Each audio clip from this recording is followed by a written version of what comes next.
The impact was not a sudden, violent stop. It was a rhythmic, drawn-out shriek of tearing metal. The air changed instantly, from the low hum of the engine and the stale smell of cabin air to a violent mix of jet fuel, damp earth, and snow. Elias Vance hadn't even had time to scream. The small Cessna, buffeted by a rogue wind shear over the Brooks Range, had gone from smooth flight to a controlled, chaotic descent in a matter of seconds. Now only silence. A profound, deafening quiet that swallowed the ringing in his ears and the frantic, shallow gasps of his own breathing. Elias was suspended upside down, held fast by the 5-point harness, the world a broken kaleidoscope of white snow, shattered glass, and twisted fuselage. He felt the cold first. Not a gentle chill, but a brutal, invasive shock that clamped down on his lungs and turned his blood into sludge. This wasn't the cold of a winter day. This was the cold that hunted you. The kind that didn't wait for permission but simply took. He was alive. That was the first stunning fact. He wiggled his fingers. He flexed his toes. No immediate, searing pain. Just a dull, throbbing ache in his left shoulder and a headache that felt like a sledgehammer had struck the back of his skull. The pilot, a seasoned bush pilot named Hank, was gone. Elias unclipped the harness, slowly, deliberately.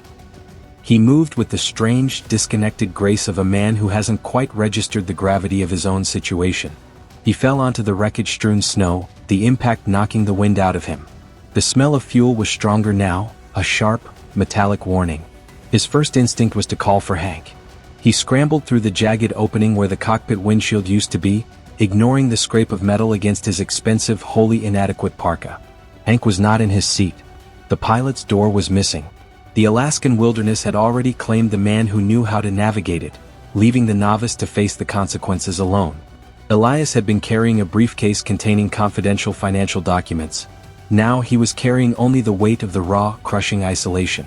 His only tool was the suit jacket he still wore beneath the parka. No knife. No fire starter. No radio. He was a man who planned for market crashes, not plane crashes. He looked around. The wreckage was scattered across a shallow ravine, partially buried in a snowdrift. Towering above him were spruce and hemlock, their branches heavy with snow. The sun was starting its slow, agonizing descent toward the horizon, and the light, once a crisp, clean white, was bleeding into a desolate, frozen orange. The temperature dropped another 5 degrees in the time it took him to blink. He had hours before darkness, but only minutes before the internal panic, the one that killed more survivors than any bear, took hold. Elias stopped. He leaned against the twisted aluminum of the fuselage. He felt the terror building, a frantic, screaming creature clawing its way up his throat.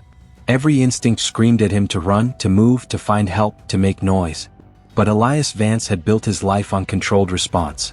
He did not react, he controlled. He didn't flinch, he calculated. Panic is a waste of oxygen, he murmured, the words clouding the cold air. It was the first rule of the protocol he'd spent his entire professional life mastering. He closed his eyes. In his mind, he wasn't standing in the middle of a frozen graveyard. He was standing in a boardroom facing a hostile takeover. He had 3 assets: his breath, his time, and his remaining energy. He mentally checked his inventory. 1. Clothing, parka, inadequate, wool hat, thin gloves, suit, leather shoes. 2. Tools, a cheap pen, a leather belt, and the shattered plastic of a water bottle, maybe a quarter full. 3. Shelter, the plane wreckage. He made a decision: hunker down. The temperature was plummeting. Moving now meant sweating, and sweating meant death by hypothermia. He had to secure shelter and fire. He forced himself to move slowly, deliberately. No wasted effort. He crawled back into the fuselage, clearing the debris until he found a relatively intact section of the cabin. He used the sharp edge of a broken panel to cut away the foam padding from the seats. This would be his first layer of insulation. The sun finally vanished, and with it, the last vestige of warmth. The true night had begun. The next 12 hours were a blur of shivering and relentless, agonizing cold. Elias wrapped the foam padding around his torso like a primitive vest. He tucked his hands into his armpits, curling into a fetal position within the shell of the plane. Every few minutes, he forced himself to stretch his fingers and toes, a painful but essential check against frostbite. The silence of the wilderness became a living thing. It was the sound of his isolation, the crushing realization that nobody was looking for him yet, and nobody could hear him scream. Around 3 a.m. the first real threat arrived. It wasn't the cold. It was the thirst. The water bottle was frozen solid. His lips were cracked, his throat felt like sand. He knew the rule: Don't eat snow. Eating snow lowers your core temperature, accelerates hypothermia. He had to make fire. Without fire, the remaining hours would be his last. Elias had watched 1,000 survival videos, but in the -40 degrees Fahrenheit reality, theory meant nothing. He needed a spark. He pulled out the pen and the leather belt. The belt buckle was thick metal. The pen had a small, thin aluminum casing. He set about trying to scrape the casing against the buckle, hoping for friction heat or a spark. He scraped and scraped and scraped, for nearly 2 hours. His thin gloves were useless. His fingers were stiff, clumsy, and agonizingly painful. He stopped, holding his hand up. The skin was pale, turning waxy. "You're going to fail," a voice whispered in the Arctic air. "You are weak. You are a soft city man. You have no right to be here. This is what happens to people who stray from their desks." The voice was his own inner critic, the one he thought he had silenced years ago. It was feeding on the hopelessness, the pain, the cold. This was the moment of reckoning. Most people, Elias knew, died here. They gave up because the will to fight crumbled before the physical agony. He didn't yell. He didn't posture. He pulled his hands back to his chest, warming them in the heat of his own armpits. "I don't need a spark," he whispered back to the voice. "I need a plan." He reached for the pilot's logbook, which he had salvaged, a stack of dry, oily paper. He also remembered seeing the battery compartment for the emergency beacon, though the beacon itself was smashed. He ripped out the pages. He took the metal buckle, placed a page on a rock, and began to grind the sharpest point of the aluminum pen casing against the metal buckle, aiming for a shower of sparks. He focused entirely on the point of contact. The world narrowed to that single point of friction. He felt the blister pop on his palm, felt the searing agony of the friction burn, but he didn't flinch, didn't stiffen. He was operating on a level of controlled suffering. This wasn't about ignoring the pain, it was about acknowledging it and routing it. The pain was a sensor, a reminder of what he had to protect. Scrape, scrape, scrape. Finally, a single, brilliant orange spark. It fell onto the logbook paper. He shielded it with his entire body, blowing a thin, steady stream of air. The paper curled, darkened, and then, phwam, a tiny lick of flame. He fed it slowly, gently, with dry spruce needles he'd scraped from under the nearest tree. The small fire, no bigger than his fist, was the size of the world. It was his victory over the night. The heat wasn't enough to warm his body, but it was enough to melt the snow into water in the bottom of the shattered water bottle. He had survived the first night. Survival rate had just jumped from 2% to 15%. Elias sat by the fire, drinking the hot, metallic-tasting water. He was safe, but not for long. The sun would rise soon, but the temperature would remain lethal. He had to move or he would be found frozen, still clutching his makeshift fire. To prepare for the next step, he had to go back. Not to the plane, but back into his own mind, to the day he created the control protocol. 15 years ago, Elias wasn't a financial analyst. He was a shell of a man, paralyzed by the sudden, accidental death of his younger sister. He had been driving. He walked away physically unharmed, but the mental trauma locked him away in a place where light and sound were painful, and silence was a torment. He spent months in a quiet, sterile facility. His therapist, an austere older woman named Dr. Lena Voss, taught him a single, devastatingly effective concept. A person's willpower is not a muscle, it's a gyroscope. It's not about strength, it's about balance. Your body is trying to panic, Dr. Voss had said, her voice clear, calm, and controlled. It's a natural animal response. But your mind is not an animal. It's a tool. Your goal is not to stop the panic. Your goal is to let it run its course while you, the conscious observer, remain seated. She would place him in rooms of simulated stress. Loud noises, sudden drops, prolonged isolation. While his body flinched, he was taught to focus on one thing, the internal sensation of his own breathing. If you move, if you flinch, if you let the feeling become the actor, she'd warned, you lose. But if you just sit still, if you remain seated while the chaos screams around you, you win. Because the chaos is always temporary. Your stillness is permanent. It was a discipline of stillness, an unbreakable code of conduct he applied to everything. Stock market crashes, hostile client negotiations, and now the raw, unfiltered terror of the Alaskan wilderness. It gave him the ability to separate the emotion of the moment from the calculation of the outcome. He wasn't fighting the cold. He was observing the cold. He wasn't scared of the isolation. He was managing the isolation. He wasn't a victim of the crash. He was a survivor with a new set of logistical problems. Day 2. The morning light offered little warmth. Elias began to move. He dismantled the interior of the plane, scavenging. He found a piece of reflective metal from the cockpit panel. He used the pilot's broken seatbelt strap to fashion a makeshift sling for his arm. He found a small, dented tin of emergency rations, a single can of sardines. He would save it. His objective: find a water source that was flowing, not frozen, and mark his location using the shiny metal for overhead visibility. He started walking along the ravine, forcing a slow, consistent pace. Every step was intentional, carrying meaning. He didn't look at the vast, terrifying landscape. He looked only at the next 10 feet of snow. The tracks were fresh. Large, clawed prints pressed deep into the newly fallen powder. They belonged to a grizzly bear. A giant. It had been moving in the direction of the plane wreckage, likely drawn by the smell of the fuel or the disturbance. Elias froze. His control protocol kicked in instantly. Do not flinch. Do not move. Do not make noise. The tension in the air was loud.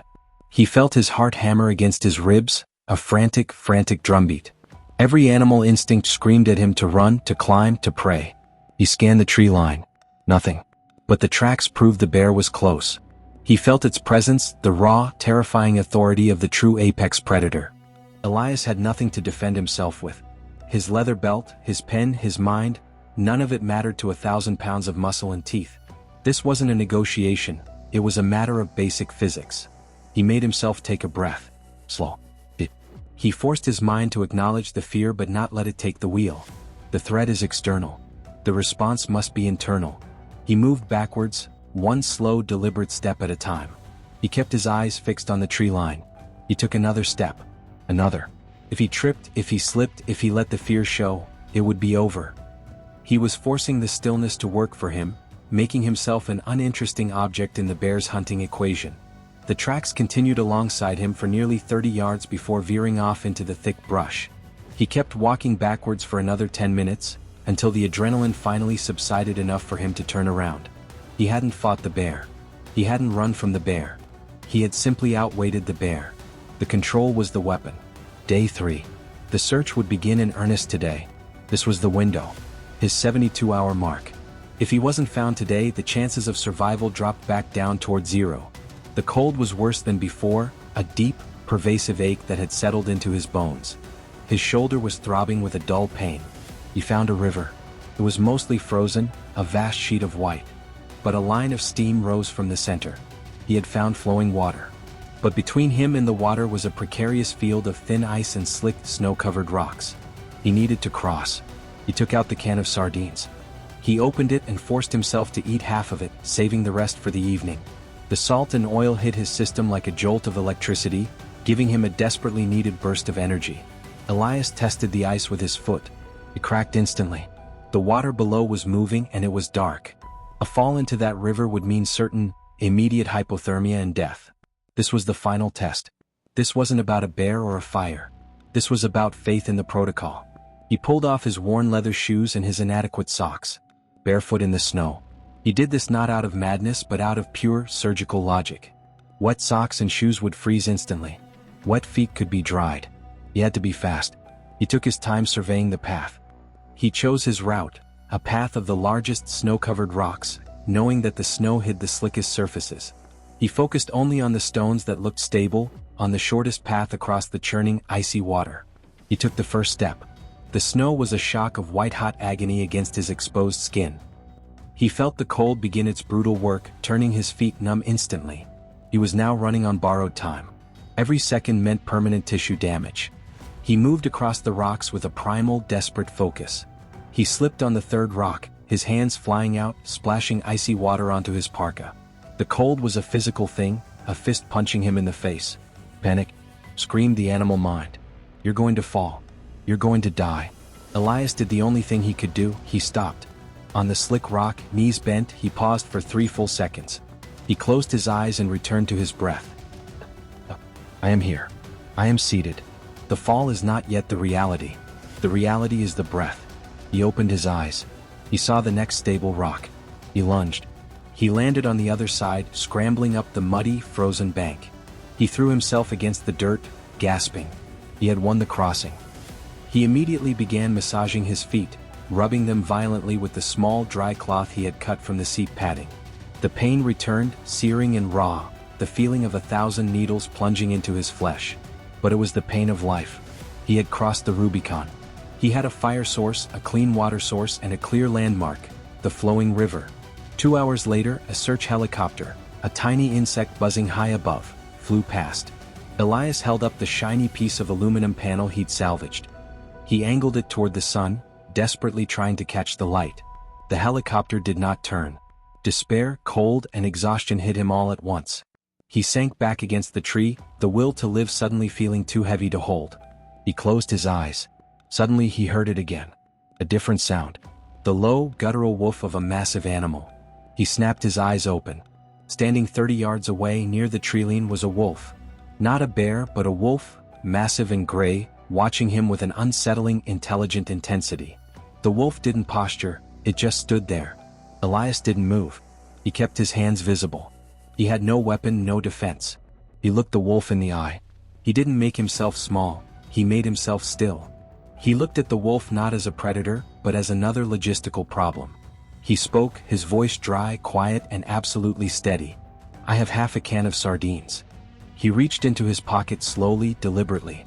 He pulled out the can. The wolf watched the entire sequence. Elias placed the can on the snow, then moved 10 feet back. He turned his head and looked away. It was an offer, not a fight. An acknowledgement of a shared, brutal reality. The wolf hesitated for a long, agonizing moment. Then, with a quiet, efficient movement, it padded forward, snatched the can, and vanished back into the brush. Elias sat back down, watching the spot where the wolf had been. It was then that he heard it again. Closer this time. The rhythmic thwack thwack thwack of a helicopter blade. He scrambled to his feet, waving the reflective panel with the last of his strength. The helicopter appeared over the ridge, turning sharply. It descended slowly toward the riverbank. 2 search and rescue techs jumped out as the helicopter touched down. They rushed toward Elias, expecting a man in hysterics, a man broken by frostbite and fear. They found a man sitting calmly. His feet were visibly swollen, his clothes were torn, and his face was etched with 3 days of controlled suffering. But his eyes were clear, sharp, and steady. "Elias Vance?" one of the techs asked, looking him up and down. "Yes," Elias said, his voice calm. "My coordinates are approximately 66 degrees north, 151 degrees west, based on my last visual of the crest. I have a burn on my right palm. Everything else is stable." The techs exchanged a look. They had never seen anything like it. After 72 hours of hell alone, he wasn't asking for a blanket or a doctor.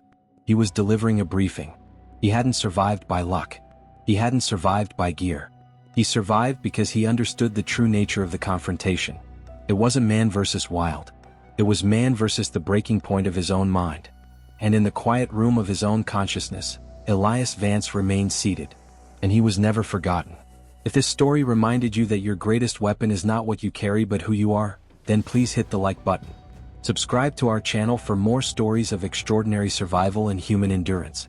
Share this video with someone who needs to be reminded that the world's chaos is always temporary, but true stillness is permanent.